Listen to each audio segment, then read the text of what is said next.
Of பண்ணி வைங்க அப்புறமா போடுவோம்.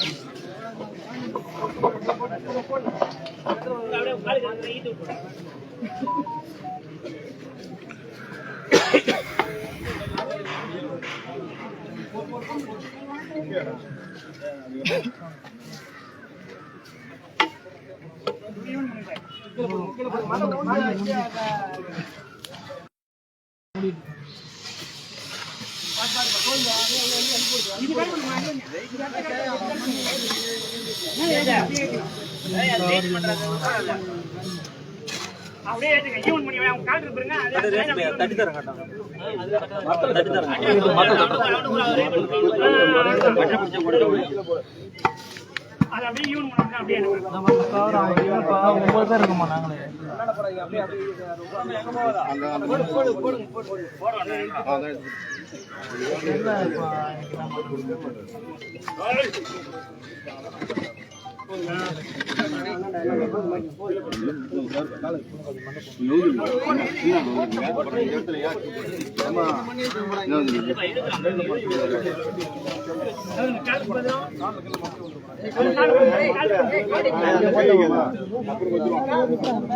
இதுல இருக்கிற மண்ணெல்லாம் இது பண்ணலாமா?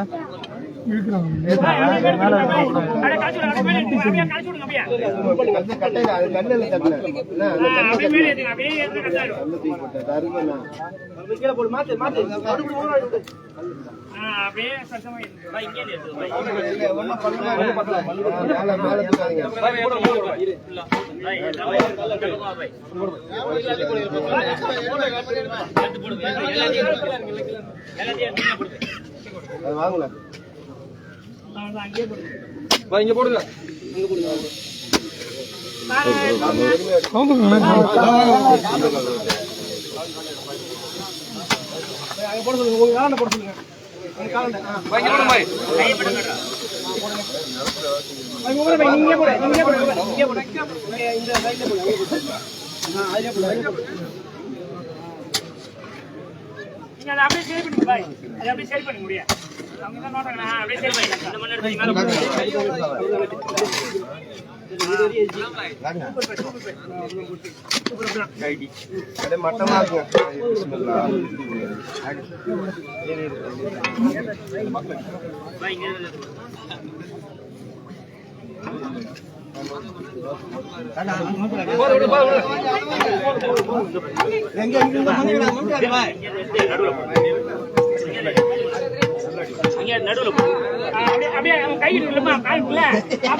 அஸ்ஸலாமு அலைக்கும் வரஹ்மத்துல்லாஹ்.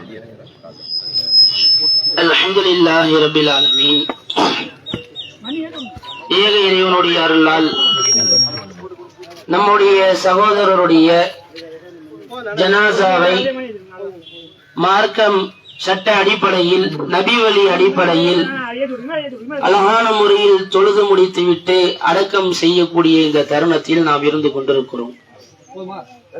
மரணித்திருக்கக்கூடிய இந்த சகோதரருக்காக, அவருடைய குடும்பத்தார்களுடைய மன அமைதிக்காக பிரார்த்தனை செய்ய வேண்டும் என்ற இந்த மாத்திரத்தில் நாளை நாம் சந்திக்க போகிற இதே மரணத்திற்காக எத்தகைய செயல்பாடுகளை, நன்மைகளை நோக்கி நாம் பயணித்துக் கொண்டிருக்கிறோம். அந்த பயணம் என்பது நம்முடைய வாழ்க்கையில் எந்த அளவிற்கான அவசியமானது என்பதை நாம் சிந்திப்பதற்கும் கடமைப்பட்டிருக்கிறோம். இஸ்லாமிய மார்க்கம் ஏராளமான அறிவுரைகளை, எச்சரிக்கைகளை மனித சமுதாயத்திற்கு திருமறை குர்ஆனின் மூலமாக வழங்கியிருக்கிறது. அந்த அடிப்படையில் ஒரு மனிதன் இந்த உலகில் எவ்வளவு காலம் வாழ முடியும், அந்த வாழ்க்கை எதற்காக அவனுக்கு அளிக்கப்பட்டிருக்கிறது, இந்த வாழ்க்கையின் இறுதியில் ஒவ்வொரு உயிரினமும் எதை சந்திக்க போகிறது, அந்த சந்திப்பிற்கு பிறகு என்ன நாள் ஏற்பட போகிறது, அந்த நாளில் விசாரணை எப்படி இருக்கும், அந்த விசாரணை நாளில் எவர்களுக்கு இறைவன் வெற்றி அளிக்க போகிறான், எவர்களுக்கு இறைவன் தண்டனையை வழங்க போகிறான் என்ற செய்திகளை எல்லாம் திருமறை குர்ஆன் பல இடங்களில் பேசுகிறது. அதில் இறைவனை நம்பிக்கை கொண்டு நல்லறங்கள் செய்யக்கூடியவர்களுக்குத்தான் எல்லா வகையான நன்மைகளையுமே இறைவன் வழங்க போகிறான் என்ற செய்தியை திருமறை குர்ஆன் பேசுகிறது. எந்த அளவிற்கு என்றால், இன்று நம்மில் ஏராளமானவர்கள் நம்பிக்கை கொண்டிருக்கிறோம். அந்த நம்பிக்கைக்கான செயல்பாடுகளை, வணக்கங்களை செய்கிறோமா என்றால் அது சந்தேகத்திற்குரியதாக இருக்கிறது. ஏதோ சில நன்மைகளை செய்கிறோம், செய்துவிட்டு நினைக்கிறோம் நான் தான் முழுமையான நன்மைக்கு சொந்தக்காரன், என்னை தான் அல்லாஹ் சொர்க்கத்தில் முதன்மையாக நுழைவிக்க போகிறான் என்று. அல்லாஹ் திருமறை குர்ஆனில் பல இடங்களில் பலரையும் அழைத்து பேசுவான். அப்படி பேசுகிற பொழுது யாரெல்லாம் இந்த உலக வாழ்க்கையில் நம்பிக்கை கொண்டேன் என்று சொல்கிறார்களோ அவர்களை அழைத்து பேசுகிறான். எப்படி பேசுகிறான்? யா அய்யுஹல்லதீன ஆமனு, நம்பிக்கை கொண்டவர்களே, மாலக்கும், உங்களுக்கு என்ன ஆனது? நீங்க நம்பிக்கை கொண்டு சொல்றீங்க, உங்களுக்கு என்ன ஆச்சு? இதா கீலலக்குமு ஃபிரு ஃபீ சபீலில்லாஹ், அல்லாஹ்வுடைய பாதையில் புறப்படுங்கள் என்று உங்களிடத்திலே சொல்லப்படுகிற பொழுது இஸ்ஸாக்கல் துமிலல் அருள், இந்த உலக வாழ்க்கையை நோக்கி அப்படியே சாய்ந்து விடுகிறீர்கள். நன்மை செய்யணும்னு ஆசைப்படுறீங்க, அதனாலதான் நம்பிக்கை கொண்டிருக்கிறீங்க. ஒரு நன்மையை செய்றீங்க, அடுத்த நன்மைக்காக அழைக்கப்படுகிற பொழுது அந்த நன்மையா இந்த உலகத்தினுடைய ஆடம்பரமா, அந்த நன்மையா இந்த உலகத்தினுடைய சுகபோகமா என்று இரண்டில் எதை தேர்வு செய்கிறது என்ற நிலை வருகிற பொழுது மார்க்க நன்மையை விட உலகத்தினுடைய ஆதாயத்தை நீங்கள் விரும்புகிறீர்கள். அருள், இந்த உலகத்தை நோக்கி, இந்த பூமியை நோக்கி, அதில் உள்ள கவர்ச்சியை நோக்கி, ஆடம்பரத்தை நோக்கி அப்படியே சாய்ந்து விடுகிறீர்கள். அல்லாஹ் இப்ப கேட்கிறான், அரதீதும் பில் ஹயாத்தி துன்யா மினல் ஆகிரா, அப்படி என்றால் நீங்கள் நம்பிக்கை கொண்டேன் என்று சொல்கிறீர்கள், ஆனால் மறுமையை விட இந்த உலக வாழ்க்கையில் அதிகமாக திருப்தி கொள்கிறீர்கள். அப்படிதானே? உன் வாயில இருக்குப்பா மறுமை, ஆனா இரண்டுல எதை தேர்வு செய்கிறது என்ற முடிவு வருகிற பொழுது உலக வாழ்க்கையை நோக்கித்தான் சாயிற, உலகத்தினுடைய ஆடம்பரத்தை தான் விரும்புற, அதனுடைய சுகபோகத்தை தான் விரும்புற, அந்த இன்பத்தை கவர்ச்சியை தான் விரும்புற. அப்படின்னா என்ன அர்த்தம்? நீ மறுமையை விட இந்த உலகத்திற்கு அதிக முக்கியத்துவம் கொடுக்கிற. விரும்பிட்டு போக பிரச்சனை கிடையாது. ஆனால் ஒன்று, ஃபமா மத்தாவுல் ஹயாத்தி துன்யா ஃபில் ஆகிரத்தி இல்லா கலீல், மறுமை வாழ்க்கையோடு ஒப்பிடுகிற பொழுது இந்த உலக வாழ்க்கையினுடைய கவர்ச்சிகள், இன்பங்கள், எல்லா வகையான சந்தோஷமான விஷயமும் அற்பமானது, அழியக்கூடியது, நிரந்தரம் இல்லாதது. நான் உன்னை நிரந்தரமானதுக்கு அழைக்கிறேன்.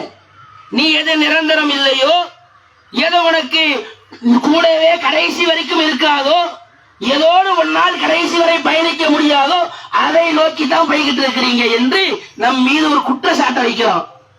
அல்லாஹ் நம்ம கிட்ட எதை எதிர்பார்க்கலாம் தெரியுமா? ஏதோ ஒரு நன்மையை செஞ்சுட்டு அடுத்த நாள் உலகத்திற்காக செயல்படக்கூடியவர்களாக, வாழக்கூடிய நம்பிக்கை கொண்டவர்களாக நாம் இருப்பது அல்லாஹ் விரும்பல. கடைசி வரை அல்லாஹ்வை வணங்கி அவனிடத்தில் நன்மையை பெறக்கூடிய நம்பிக்கை கொண்டவர்களாக நாம் இருக்க வேண்டும் என்பதை தான் அவன் விரும்புகிறான். அதை தான் நமக்கு வலியுறுத்துகிறான். திருமறை குர்ஆனுடைய பல வசனங்களில் அதை தான் அல்லாஹ் பேசுகிறான். எந்த அளவிற்கு என்றால், உலக வாழ்க்கையில ஒரு மனுஷன் எதையெல்லாம் பெருசாக மதிப்பானோ, எதையெல்லாம் விரும்புவானோ, எதற்கெல்லாம் பாடுபடுவானோ அவை அனைத்தையுமே அல்லாஹ் பட்டியல் இருக்கிறான். நான் எதுக்கு ஆசைப்படுவேன், நீங்க எதுக்கு ஆசைப்படுவீங்க, ஷைத்தான் எந்த விஷயத்துல என்னையும் உங்களையும் திசை திருப்புவான் என்பதை எல்லாம் அல்லாஹ்வே அழகா பட்டியல் போடுறான். எப்படி சொல்றான் தெரியுமா?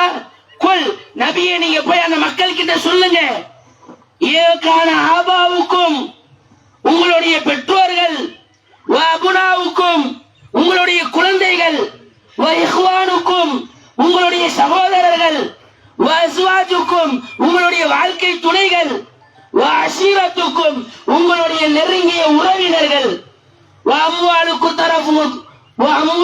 தரப்பு துமூஹா நீங்கள் சேர்த்து வைத்திருக்கக்கூடிய உங்களுடைய செல்வங்கள்,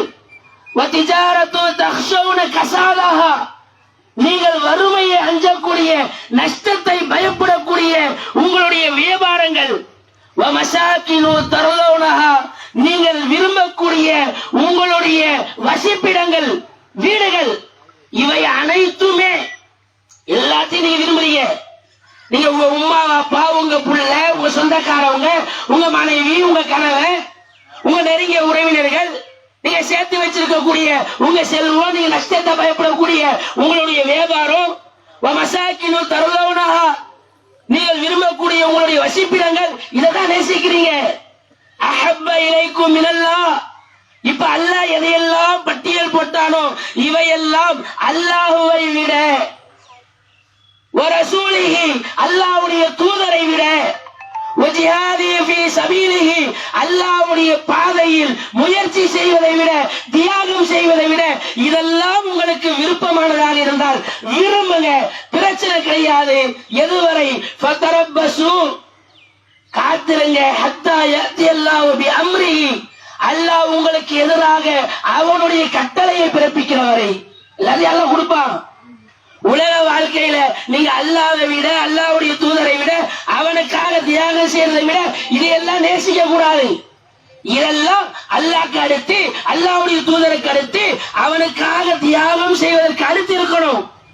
அதை விட்டுட்டு இதையெல்லாம் நீங்க அதிகமா நேசிச்சு அல்லாஹ்வை கடைசியா, அல்லாஹ்வுடைய தூதரை கடைசியா, அல்லாஹ்வுக்காக தியாகம் செய்யறத கடைசியா வச்சீங்கன்னா அல்லாஹ் உங்களுக்கு எதிராகத்தான் தன்னுடைய கட்டளையை ஏற்படுத்த போகிறான் என்பதை அல்லாஹ் எச்சரிக்கை செய்யறான். நம்ம நம்பிக்கை கொண்டு சொல்றோம்ல, இதே போன்று பல மரணங்களை சந்தித்திருக்கிறோமா இல்லையா? நம்மோடு பயணித்த, நாம் பெற்றெடுத்த, நம்மை பெற்றெடுத்த எத்தனையோ பேரை நம்முடைய கரத்தாலேயே அடக்கம் செய்திருக்கிறோமா இல்லையா? அந்த நேரங்களில் இதே போன்று எத்தனையோ முறைகளை கேட்டிருக்கிறோமா இல்லையா? மனமாற்றம் அடைந்தோமா? நேற்று நமக்கு அந்த மாற்றம் ஏற்பட்டதா? இன்றைக்கு ஏற்பட்டதா? நாளையாவது ஏற்படுமா? நாம் சிந்தித்து, நாம் விளங்கி, நாம் பயந்து ஒதுங்கி கொள்ளாதவரை, சரியாக செயல்படாதவரை எந்த மாற்றமும் நம்முடைய உள்ளத்தில் ஏற்படாது. அல்லாஹ் அழைக்கிறான், நீ எவ்வளவு செய்திரு, எப்படி வேணுமோ வாழ்ந்து, பிரச்சனை கிடையாது. ஆனால் அல்லாஹ்விடத்தில் மன்னிப்பு கேளு. நபி கிட்ட அல்லாஹ் சொல்றான், தமக்கு எதிராக வரம்பு மீறிவிட்ட என்னுடைய அடியார்களிடத்தில் சொல்லுங்க, லா தக்னது மின் ரஹ்மத்தில்லாஹ், அல்லாஹ்வுடைய அருளில் நம்பிக்கை இழக்காதீங்க. இன்னல்லாஹ யக்ஃபிரு ذுனூப ஜமீஆ, அல்லாஹ் எல்லா பாவங்களையும் மன்னிக்க கூடியவன். பார்க்கிறோம்ல, நேற்று வரை நம்மோடு பயணித்தவர் இன்று இல்லை. எந்த விதமான அறிகுறியோ, எந்த விதமான முன்னெச்சரிக்கையோ ஏற்பாடோ இல்லாத ஏற்பட்ட மரணம். இதே போல மரணம் இன்னைக்கு எனக்கு ஏற்படாதுன்றதுக்கு ஏதாவது உத்தரவாதம் இருக்குதா? நம்மில் யாருக்காவது ஏற்படாது என்பதற்கு ஏதாவது உத்தரவாதம் இருக்கிறதா? மரணம் லேசானதா? இலகுவாக கடந்து செல்லக்கூடியதா?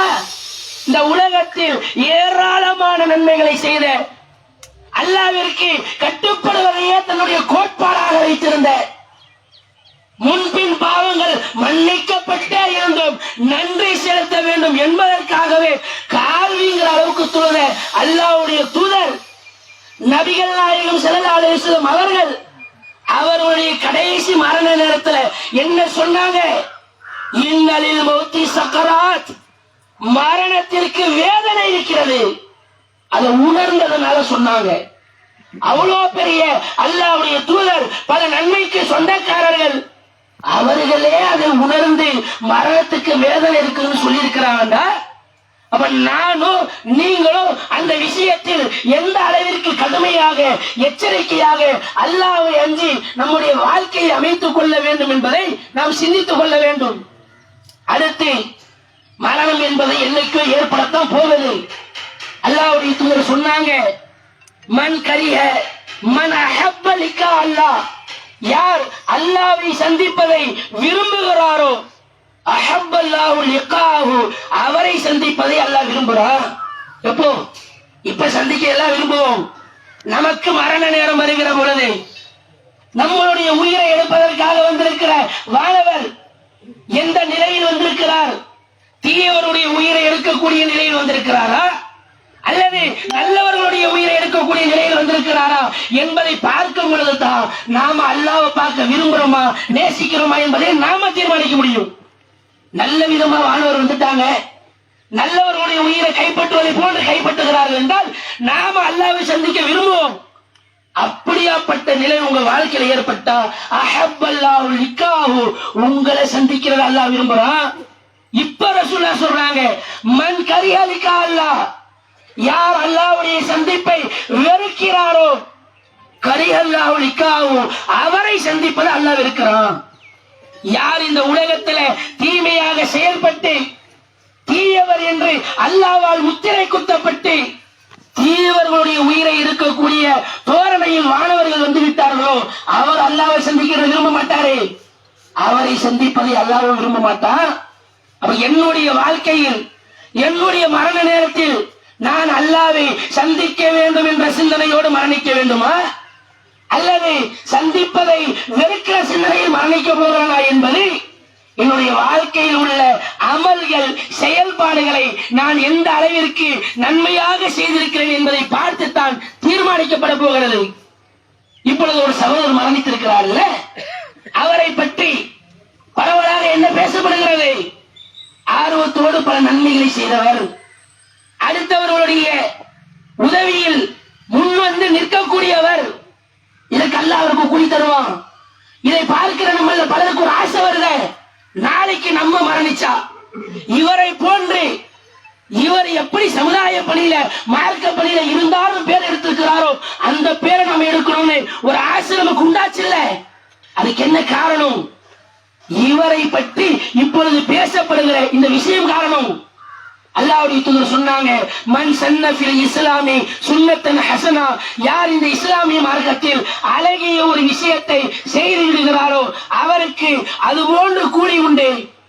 அவருக்கு பிறகு யாரெல்லாம் அந்த விஷயத்தை நடைமுறைப்படுத்துகிறார்களோ அவர்கள் செய்ததற்கும் அதை யார் ஆரம்பத்தில் செய்து காட்டியிருந்தாரோ அவருக்கே கூலி வழங்கப்படும். பிறகு செய்யக்கூடியவருடைய கூலியில் எதுவும் என்ன செய்யப்படாது, குறைக்கவும் படாது. அப்படியாப்பட்ட ஒரு ஆசை இன்னைக்கு நம்ம மனசுல உண்டாக்கி இருக்கிறார்ல, அவருடைய அந்த பணிகளுக்காக அல்லாஹ் அவருக்கு கூலியை வழங்க வேண்டும், அவருடைய பாவத்தை மன்னிக்க வேண்டும் என்றும் நாம பிரார்த்திக்கணும். நமக்கான மரணம் வருவதற்கு முன்பாக இதைவிட கூடுதலாக மார்க்க சமுதாய பணிகள் சிறந்து விளங்கி அந்த நன்மையை இந்த உலகத்திலேயே அளித்துக் கொள்ளாமல் நாளை மறுமையில் அல்லாஹ் நம்பிக்கை கொண்டவர்களுக்கு வாக்களித்திருக்கிற அனைத்து நன்மையுமாக நாம் பெற்றுக்கொள்ள வேண்டும். ஏக இறைவன் அத்தகைய பாதையை நோக்கி பயணிக்க செய்து அதற்கான ஒரு சிறந்த நிலையை எனக்கும் உங்களுக்கும் ஏற்படுத்துவார்கள் என கூறுவதோடு ஒரு செய்தியை நினைவு கூறுகிறோம். நபிகள் நாயகம் ஸல்லல்லாஹு அலைஹி வஸல்லம் அவர்கள் மையத்தை அடக்கம் செய்து முடித்தவுடனே சொல்வார்கள், உங்களுடைய சகோதரர் தற்பொழுது விசாரணை செய்யப்படுகிறார், அவருக்காக வேண்டி அல்லாஹ்விடத்தில் உறுதிப்பாட்டை பிரார்த்தனை செய்யுங்கள் என்று சொல்லியிருக்கிறாங்க. அந்த அடிப்படையில் ஒவ்வொரு சகோதரர்களும் தனிப்பட்ட முறையில் அவருடைய உறுதிப்பாட்டுக்காக இலகுவாக அவர் பதில் சொல்ல வேண்டும் என்பதற்காக பிரார்த்தனை செய்து கலந்து சொல்லுமாறு கேட்டுக்கொண்டு உரையை முடிவு செய்கிறேன். அஸ்ஸலாமு அலைக்கும் வரஹ்மத்துல்லாஹ்.